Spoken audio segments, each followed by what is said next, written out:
Wazee. Huyo ni fundi wa mkoa wa Lwambano, leo amemaliza pambano yake hapa na Serengekete na amepigwa kipigo kibaya cha 4-2. Bwana fundi, mambo vipi?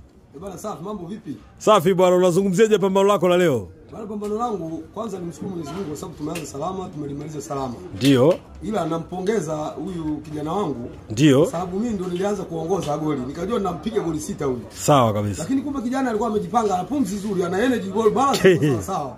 Ndio. Bwana nampongeza bwana, akapiga game vizuri. Ndio.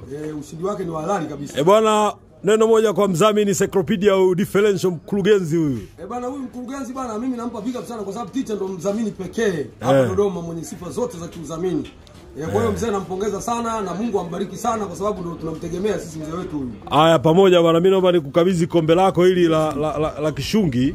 Nataka niombe limechi kidogo hapo. Unataka uombe limechi? Bwana wazamini mimi naona hii ni aibu kubwa sana kufungwa na Serenge. Ni aibu kubwa sana kufungwa na Serenge. Alafu Serenge anajitapa kwamba mimi ni mdogo na mapungufu sana. La, bwana inaniuma balaa. Kwa hiyo naomba mzamini